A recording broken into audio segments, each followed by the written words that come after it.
You can think of every frame from a depth camera as a standalone 3D snapshot of the environment, capturing all the distances and the geometry of the scene.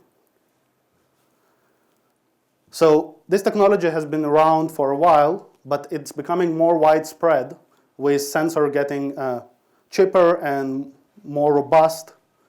There are many great 3D sensors on the market, but for the purpose of this talk, I'll be focusing on our D400 series of depth cameras.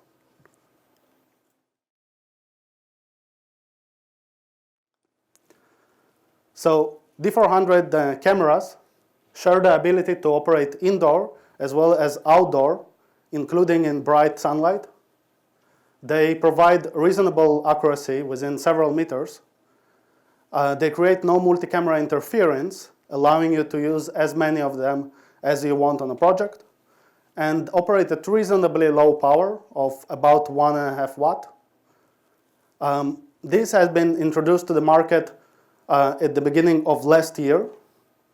So they have been around for a while now, but they have been evolving ever since with new capabilities and new models being introduced all the time. The D400 cameras are operating using the stereoscopic vision principle. So with depth from stereo, every frame is captured at the same time from two distinct viewports, displaced by some constant baseline. And then the depth of every pixel is determined by how much that pixel moved between the two viewports. So a pixel that moves a lot is close to the camera, while one that doesn't move at all is further away. This technology has many applications. So in this talk, we'll be talking about localization and mapping, which is a critical component for indoor navigation. But depth is also very useful for collision avoidance, especially if you have obstacles coming from all directions and not just located at a single floor plane.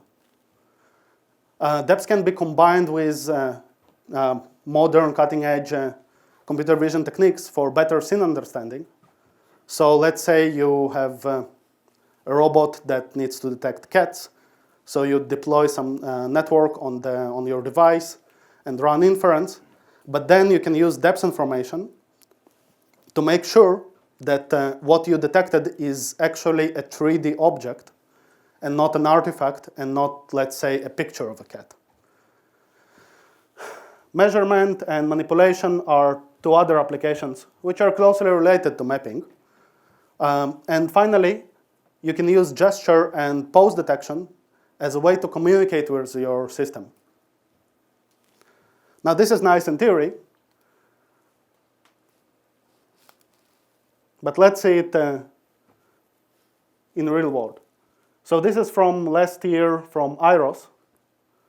The two platforms are very similar, provided by Heavy Robotics, and they're trying to pick up the sandbags, with the main difference being that one of them is operated manually by a human, while the other one is fully autonomous, driven by a depth camera.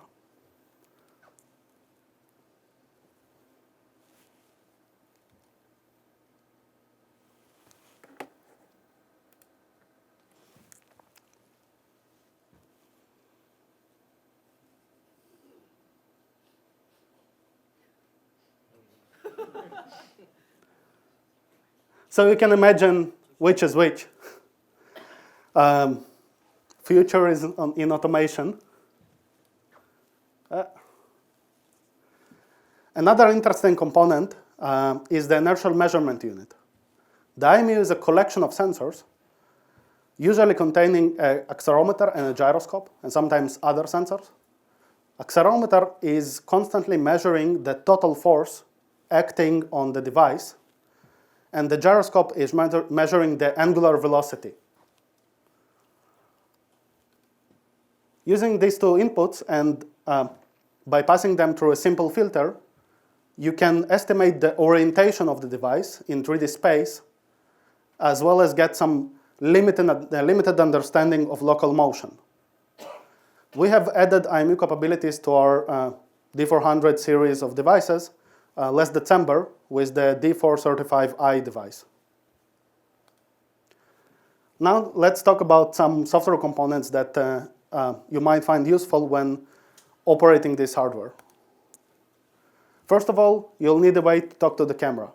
This can be done using our open source SDK. We are on GitHub. We respond and encourage community feedback and accept community contributions. We run on most common operating systems and have integrations with a long list of languages and technologies. To name a few, we have examples with OpenCV. We integrate into Unity 3D. We provide Python, pip packages, obviously. And for the purpose of this talk, we also support ROS, the robotic operating system, which will be our next component. Well, ROS is not actually an operating system, but rather it is a collection of services provided for anyone who wants to build a robot. This includes standardized ways to communicate between the different components and the different host machines in the robot, a simulation environment, tools for visualization, and a fully functional navigation stack, which we can integrate in the end of this presentation. Okay. The next component we're going to need is visual odometry. Visual odometry, or VSLAM, is a family of algorithms designed to estimate the position and the orientation of the device in relation to the environment based on visual features that it sees in the environment, but also at the same time build and update a map of the environment. Conceptually, this is somewhat similar to how sailors used to navigate based on the constellations, and it relies on the same ideas of triangulation. There are many free and non-free SLAM solutions, but for this demo, I chose to show you one called ArtabMap. ArtabMap is a free VSLAM package. It is very robust. It can work with pretty much any depth camera, not just our stuff. And it provides the capability of loop closure, which means that when a robot approaches a place it has seen before, it will pick up on the discovered features and correct its position and also propagate it to the map that it's building. And we'll see it in action in just a minute. ArtabMap is also available as a ROS package, so installing it is very simple. And if we take the concept of visual odometry and we compare it to the process of IMU filtering, we can see that these two technologies are closely related and complementary to each other.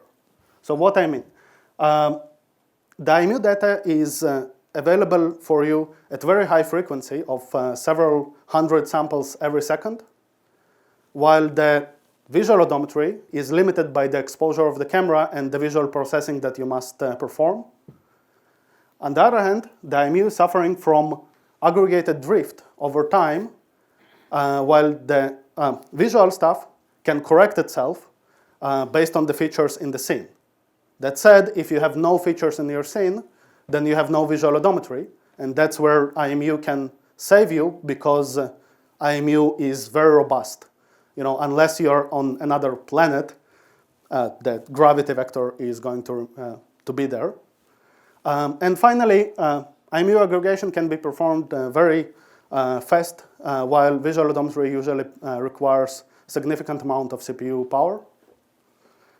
So the natural question is, why not have both?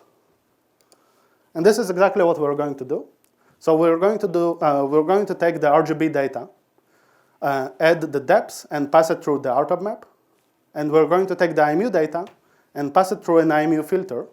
In this case, we're using an IMU filter called Magic filter, which is available in ROS. And we're going to add additional Kalman filter on top to fuse the two types of odometry. This way, our camera transform is going to be very frequently updated from the IMU data, but then occasionally corrected using the data coming from RTOB This process is documented on our wiki, and I'm not going to show you the exact terminal commands, but it's all in there. You can just follow a simple set of instructions and has this whole thing running on your computer. And here are some results. So on the left, you see the camera feed, and on the right is the real-time 3D point cloud of the environment as the map is being built. In this experiment, a wheeled platform was traveling roughly 200 feet around dense cubicle area. And you can already see that there's some aggregated drift, that the corridors are not exactly straight. But this is exactly where loop closure will kick in. And as the platform is approaching the original position, you can see it snapped back into its correct geometry.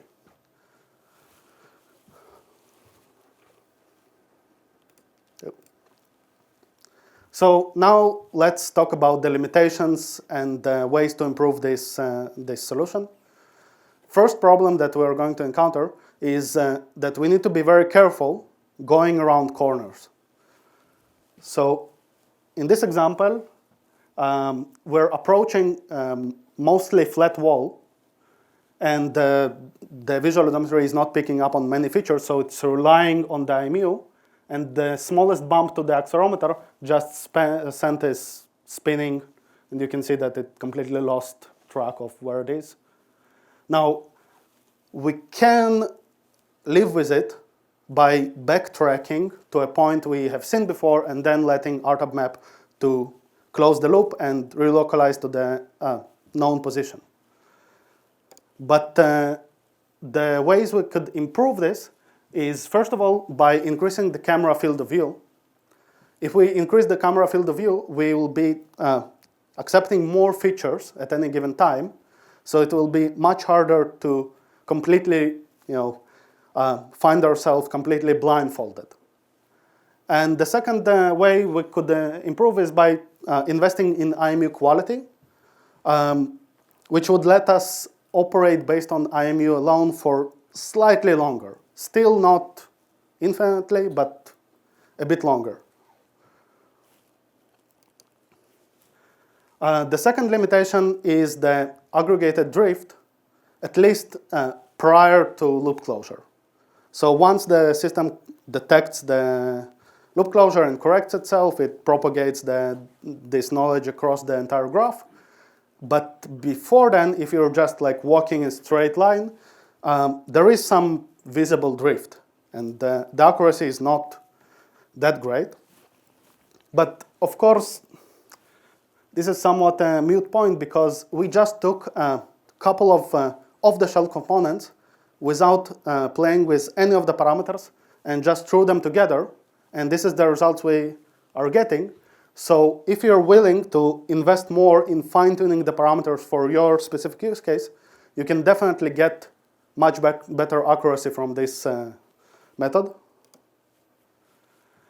Another point that I want to discuss is the trade-offs that are inherent between localization problem and mapping problem.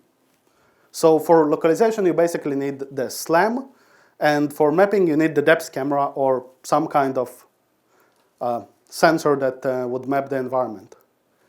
And there are some complementary trade-offs. So if we want better tracking, as I mentioned before, you want to increase the field of view.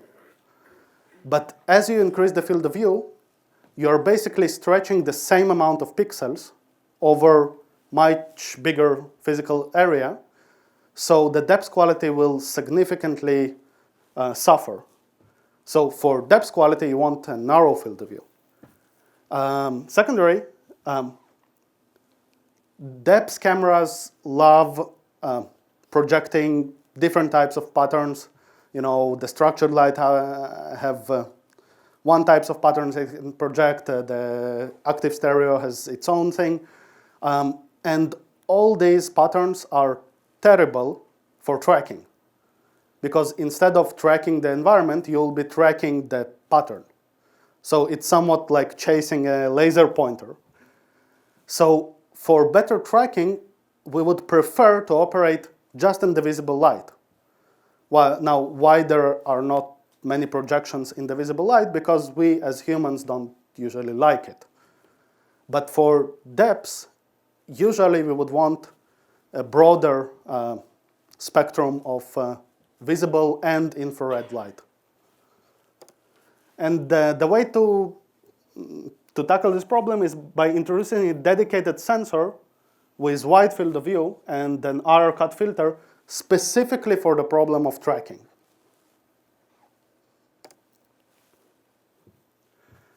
Finally, performing visual odometry on the CPU can be quite expensive. In fact, on some platforms, it's outright impossible. So it might be a good idea to offload this specific problem to a dedicated hardware accelerator.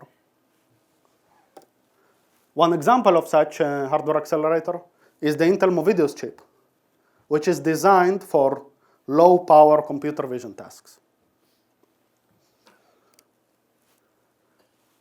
These steps and these problems are exactly what brought us to the development of our latest product, the T265 tracking camera.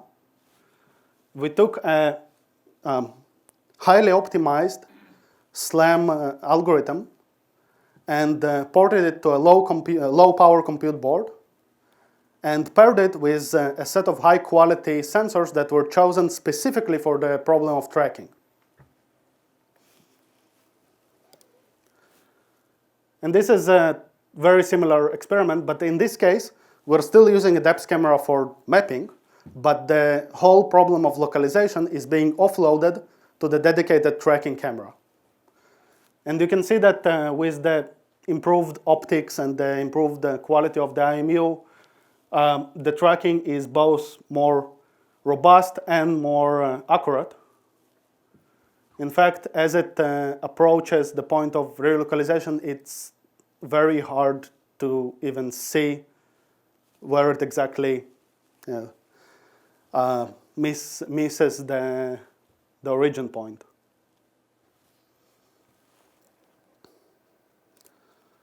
Now, to give somewhat live demo, not entirely live, but almost live. Do you recognize this this room? The room outside. So this is a scan that I did using this exact software that I described with these two cameras. And if you want to stick around later, I can actually show it live. I don't want to risk a live demo while presenting. But you can actually see the results you would get with the overall geometry of the room being pretty well captured.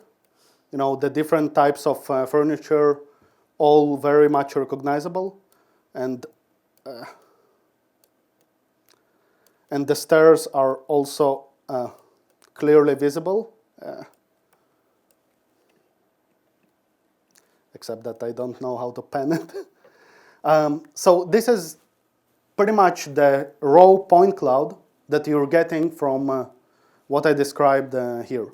Now, with RTABMap, you can basically convert it to whatever you want. You can export it to format that you can play with in MeshLab, but you can also convert it to a 2D occupancy map and use it for navigation using the standard ROS navigation stack, and basically do whatever you want with it. Here are some additional resources about RealSense, about our cameras.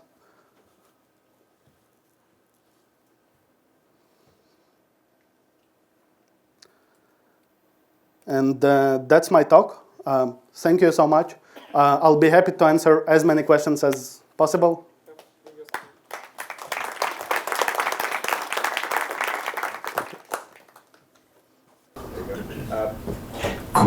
Quick question about the loop closure.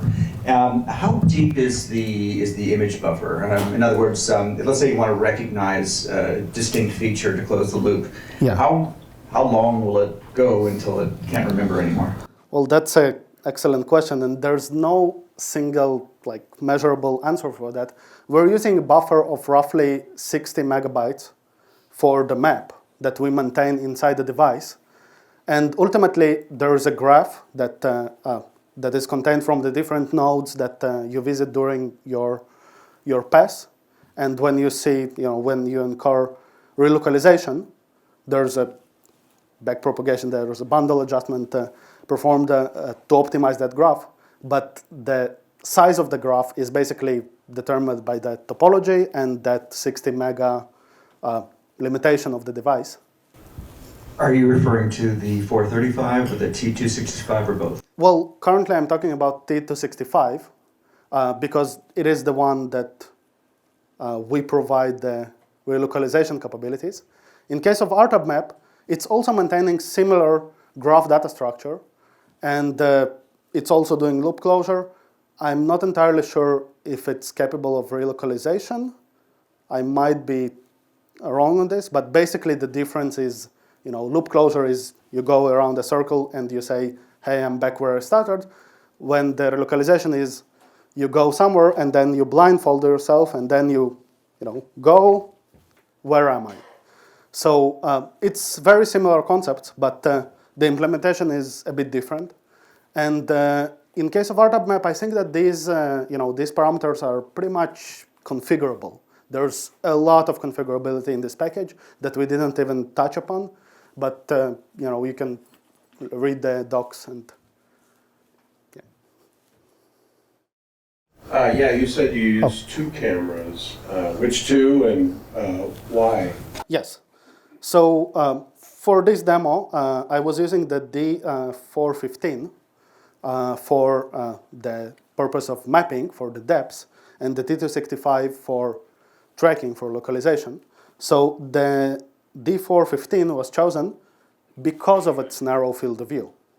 We have several cameras, and the 15 is the one that has narrow field of view, which means that for this purpose, it provides slightly better depth accuracy compared to a wider field of view solution. And for the T265, it's the only one we have, but basically the purpose, what it's doing is while the main computer is working on the quad tree rendering, whatever, any inference that you want to do, this device is quietly crunching numbers and running SLAM in the background. So you know that no matter what happens, you still have the location more or less available.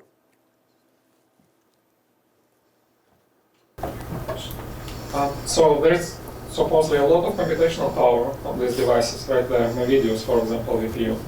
Does it mean that you can offload, whatever you connect to? Can I run it on a Raspberry Pi, for example?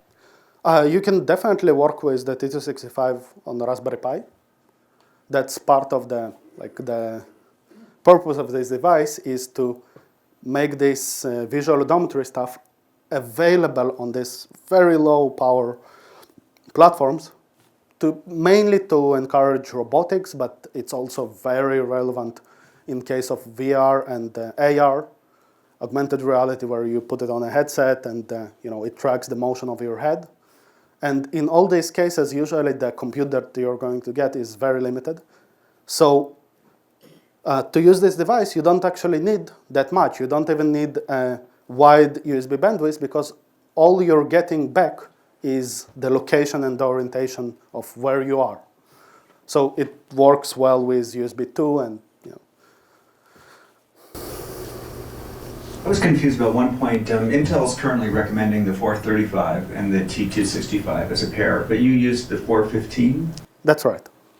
Would you actually recommend the 415 instead of the 435? Or? It depends really on your application. So usually the 435 goes well with the T265 because it has global shutter. So if you have a rapidly moving platform, and, for instance, the 35 family is the pretty much only one going on drones. So for this use case, the 35 is better. But the 15 is absolutely, absolutely usable. And the point is more that it doesn't matter that much than the individual selection. I mean, I could have just swapped in the 35 or any of the future RealSense devices, and it would just pretty much worked. In terms of the offloading that you mentioned for neural compute stick, what are the different kinds of offloading inference you have already done and what is possible? So this hardware is very similar to the neural compute stick, but it's not exactly the same. So when operated as a tracking camera, the only thing it currently is doing is solving the problem of tracking. In addition, Movideo's chips are also available in different products and popping up in many configurations, but the most famous one is the neural stick, which allows offloading and inference of networks, but that's somewhat different product. Does it also allows mesh processing or texturing? That's an excellent question, because our next speaker is going to show a lot of cool stuff, including mesh generation, and well, I'll let him pretty much introduce himself, right? So, any more questions?